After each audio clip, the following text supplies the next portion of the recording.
যাব শান্তিপুরের থানার মাঠ। আর ঠিক সেখানেই কিন্তু একটা সুন্দর মণ্ডপ হয়েছে। তো দিল্লির অক্ষরধাম মন্দির হয়েছে, তো সেটাই কিন্তু কিছুই কিন্তু এখানে চৌকি পাক সব কিছুই কিন্তু আছে। তো একটা মণ্ডপ বলতে পারো যেটা দেখে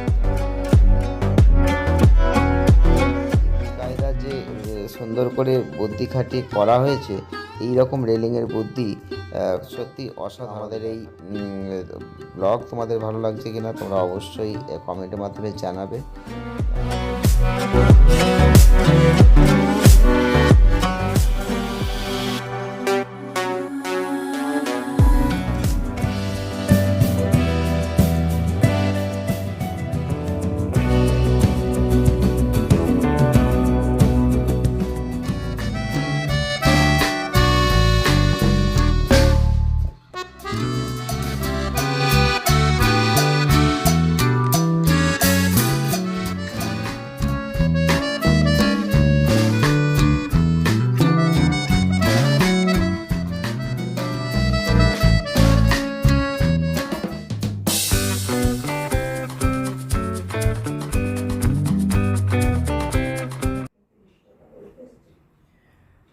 নমস্কার বন্ধুরা, আজকে চলে এলাম আরও একটা নিউ ভিডিও নিয়ে। তো আজকে আর একটা নতুন ব্লগ তোমাদের দেব।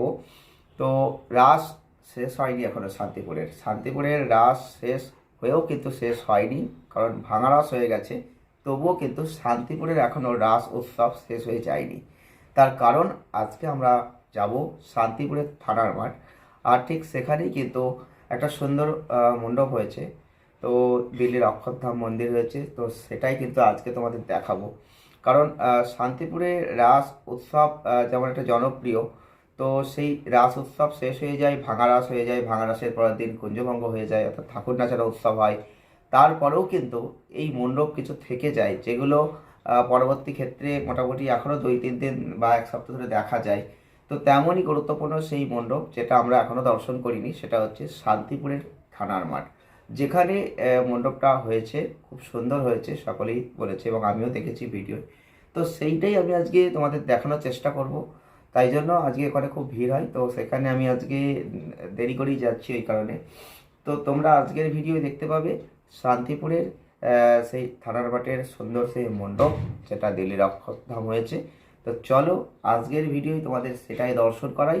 দেখতে থাকো, সঙ্গে থাকো আজকের ভিডিওটা। আর যদি ভালো লাগে লাইক করো, শেয়ার করো, চ্যানেলটিকে সাবস্ক্রাইব করে রাখো। তো চলো দেখা হচ্ছে একদম রাস্তায়। তো বন্ধুরা দেখতেই পাচ্ছ আমরা চলে এসেছি একদম থানার মাঠের সেই প্যান্ডেলের ঠিক সামনে। আর এই রকমভাবেই কিন্তু সুন্দরভাবে সাজানো রয়েছে মণ্ডপটা, দেখতেই পাচ্ছ। তো একটাই মণ্ডপ বলতে পারো, একদিকে ওই দিকে চূড়াটা দেখা যাচ্ছে দেখতেই পাচ্ছ। তো এটা কিন্তু ওই মণ্ডপের মধ্যে আছে। তো এদিকে সমস্ত কিছু বাইরে থেকে কিন্তু আমি তোমাদের এগুলো দেখাচ্ছি। আর এই যে নাগরদোলা থেকে শুরু করে যত রকম বাচ্চাদের যে চলার জিনিসগুলো রয়েছে সমস্ত কিছুই কিন্তু এখানে চৌকি পাক সব কিছুই কিন্তু আছে। তো একটা মণ্ডপ বলতে পারো যেটা দেখলে তোমার মন তো অবশ্যই ভরবে তোমাদের, এবং আর কোনো মণ্ডপ দেখা হয়তো আর প্রয়োজন থাকবে না। তো দেখতেই পাচ্ছ দূর থেকে আমি দেখাচ্ছি। তো আমরা এবার এই মণ্ডপের ভিতরে প্রবেশ করব। আর এখানে একটা রেলিংয়ের সিস্টেম দেখতে পাচ্ছ, যে এই বাঁশ দিয়ে যে রেলিংগুলো করা রয়েছে সেগুলো তোমাদের আমি ভেতরে যেতে যেতে দেখাবো যে কি বেকায়দা যে সুন্দর করে বুদ্ধি খাটিয়ে করা হয়েছে। এই রকম রেলিংয়ের বুদ্ধি সত্যি অসাধারণ, দেখার মতো। আর দূর থেকে দেখতে পাচ্ছ যে ওখানে কিন্তু নাগরদোল্লা চলছে। তো এটা কিন্তু দারুণ লাগছে লাইটিংয়ে রাতের বেলা। তো আমি কিন্তু একদম এই থানার মাঠের এই মণ্ডপের মধ্যে একদম প্রবেশ করছি, দেখতে পাচ্ছ প্রবেশ বলে লেখাই রয়েছে, কিন্তু এন্ট্রি হচ্ছে। তো এই যে ভিতরে প্রবেশ করছে, জাস্ট বাসের রেলিংগুলো দেখো।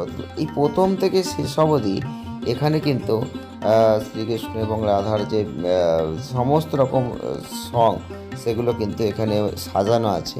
তো এই মাঠটা কিন্তু একটু আধটু না, মাঠটা কিন্তু বিশাল। এখান থেকে সামনেটা তোমাদের দেখাচ্ছি, দেখলে কীরকম লাগছে। তবে এবারে আমি এই সংগুলো দেখাতে দেখাতে টোটাল মাঠটা কিন্তু ঘুরতে হবে, সেটাই কিন্তু দেখার বিষয়। তোমরা যদি এইরকম মণ্ডপ একখানা দেখতে পারো তাহলে পরে মনে হবে যে সত্যি একটা কোনো প্যান্ডেল দেখেছি, যেটা দেখতে মিনিমাম 20 থেকে 25 মিনিট সময় লাগবে। তো আমি এই ভিডিওটি একটু লং ভিডিও হচ্ছে, তো এই ভিডিওটি কিন্তু তোমাদের মোটামুটি 20 থেকে 25 মিনিটেরই ভিডিও হবে, কারণ এখানে এত সং সাজানো আছে যেগুলো সত্যিই দেখতে দেখতে অনেকটা সময় লাগবে এবং সত্যিই দেখার মতো।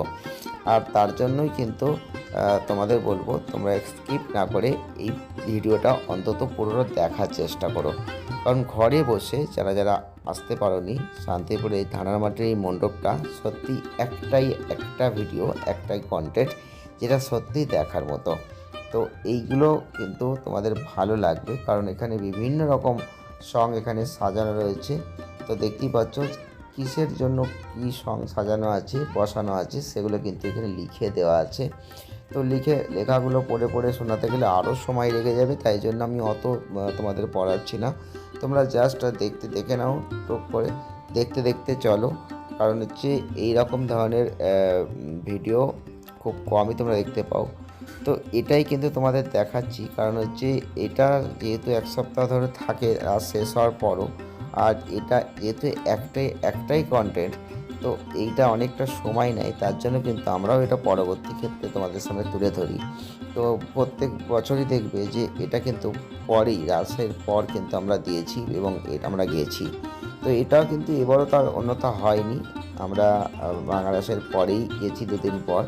তো তোমরা অবশ্যই দেখো ঘরে বসে যে এই ভিডিওটা কেমন লাগছে, কারণ এবারে দিল্লির অক্ষরধাম মন্দির করেছে, সেটা তো অবশ্যই তোমাদের মণ্ডপের মধ্যে ঢুকে দেখাবো। কিন্তু তার আগে যে এত সং সাজানো রয়েছে, এত সুন্দরভাবে সারিবদ্ধভাবে সাজিয়ে দিয়েছে, যে পুরো মাঠটা ভরিয়ে দিয়েছে, আর সেটা তো অবশ্যই তোমাদের দেখতে হবে, কারণ এটাই তো দেখার। কারণ এখানে আসলে তোমরা এইগুলোই দেখবে, এইগুলোই কিন্তু তোমাদের দেখতে হবে। তো সামনে থেকে দেখো মন্দিরটা কেমন লাগছে।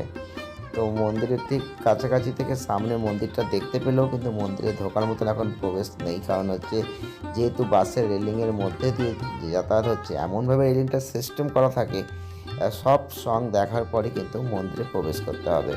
তো সেইভাবেই কিন্তু সাজানো আছে। তো আমরাও সেইভাবেই যাব। দেখতেই পাচ্ছ এই বাসটা ঠিক কীভাবে সাজানো হয়েছে, দেখতে পাচ্ছ মানুষজন কিন্তু রেলিং দিয়ে ঢুকছে।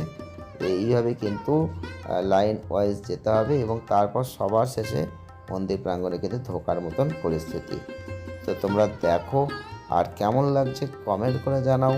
তো আমাদের এই ব্লগ তোমাদের ভালো লাগছে কিনা তোমরা অবশ্যই কমেন্টের মাধ্যমে জানাবে।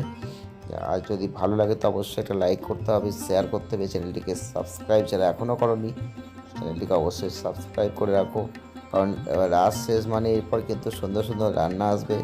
রান্নার ভিডিও অবশ্যই দেবো তোমাদের সামনে, তার জন্য কিন্তু অবশ্যই এখন সাবস্ক্রাইবটা করে রাখো। চলো দেখতে থাকো আর আমি তোমাদের দেখাতে থাকি।